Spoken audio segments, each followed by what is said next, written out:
രാമായണ മാസത്തിലെ നാലമ്പല ദർശനത്തിന് തൃപ്പയാറിൽ തുടക്കമായി. വെള്ളിയാഴ്ച പുലർച്ചെ 3-ന് തന്നെ ഭഗവാനെ ദർശിക്കാൻ ക്ഷേത്ര മതിൽക്കെട്ടിന് പുറത്ത് ഭക്തരുടെ നീണ്ട വരിയായിരുന്നു. 3:30-ക്ക് നട തുറന്നതോടെ ഭക്തരെ ഉള്ളിലേക്ക് കടത്തിവിട്ടു. കനത്ത മഴയിലും ദർശനത്തിനായി വൻ തിരക്കാണ് അനുഭവപ്പെട്ടത്. ഭക്തർക്കായി വിപുലമായ ക്രമീകരണങ്ങളാണ് ഒരുക്കിയിരിക്കുന്നത്. ഭക്തർക്ക് സുഗമമായ ദർശനം ഉറപ്പാക്കാനും തിരക്ക് നിയന്ത്രിക്കാനും വിപുലമായ സുരക്ഷാ ക്രമീകരണങ്ങൾ ഏർപ്പെടുത്തിയിട്ടുണ്ട്. റോഡിൽ നിന്ന് ആരംഭിക്കുന്ന പ്രത്യേക പന്തലുകളിൽ ബാരിക്കേഡുകളും വരി നിൽക്കുന്ന ഭക്തർക്ക് വിശ്രമിക്കാനുള്ള പ്രത്യേക ഇരിപ്പിടങ്ങളും ഒരുക്കിയത് അനുഗ്രഹമായി. വഴിപാട് കൗണ്ടറുകളുടെ എണ്ണം വർദ്ധിപ്പിച്ചതിനാൽ ക്യൂവിൽ നിന്ന് തന്നെ വഴിപാട് ടിക്കറ്റ് എടുക്കാനും ഭക്തർക്കായി.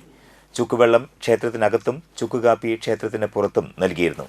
ഊട്ടുപുര ഹാളിൽ നടന്ന പ്രസാദ ഊട്ടിൽ നിരവധി പേർ പങ്കെടുത്തു.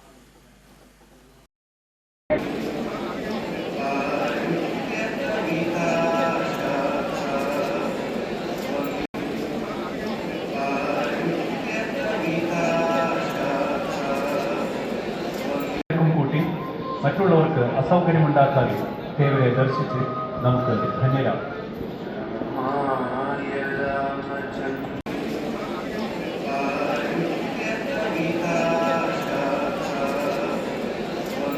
കൂട്ടി മറ്റുള്ളവർക്ക് അസൗകര്യമുണ്ടാക്കാതെ ദേവരെ ദർശിച്ച് നമുക്ക് ധന്യരാകും.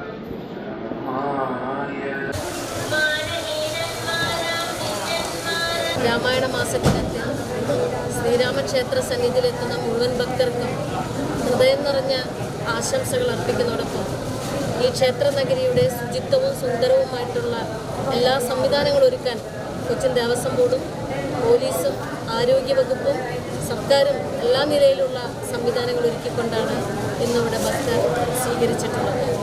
എല്ലാ നിലയിലും ഒരു മാസം നിൽക്കുന്ന ഈ ക്ഷേത്ര സന്നിധി ഭക്തിപരമായിട്ടുള്ള എല്ലാ ഭക്തന്മാർക്കും എല്ലാ നന്മകളും ആശംസകളും നൽകുന്നതോടൊപ്പം കർക്കിടക മാസാചരണവുമായി ബന്ധപ്പെട്ട് എല്ലാ സ്ഥലത്തും ക്യാമറ സെറ്റ് ചെയ്തിട്ടുണ്ട്. കൂടാതെ ക്യൂ സിസ്റ്റം കൃത്യമായി നടപ്പാക്കണമെന്ന് പറഞ്ഞിട്ടുണ്ട്. പാർക്കിംഗ് സ്ഥലങ്ങൾ പ്രത്യേകമായിട്ട് കേന്ദ്രീകരിച്ചിട്ടുണ്ട്. പിന്നെ ഇവിടെയുള്ള മോഷണം തടയുന്നതിന് വേണ്ടി മുൻ കുറ്റകൃത്യത്തിൽ ഏർപ്പെട്ട ആളുകളുടെ ഫോട്ടോ പതിച്ച് വിവിധ സ്ഥലങ്ങളിൽ ഫോട്ടോ പതിക്കുന്നുണ്ട്. കൃത്യമായ അനൗൺസ്മെൻറ്റ് നടത്തുന്നുണ്ട്. എല്ലാ സജ്ജീകരണങ്ങളും പോലീസിൻ്റെ ഭാഗത്തുനിന്ന് എല്ലാം കൃത്യമായി നടപ്പാക്കുന്നുണ്ട്.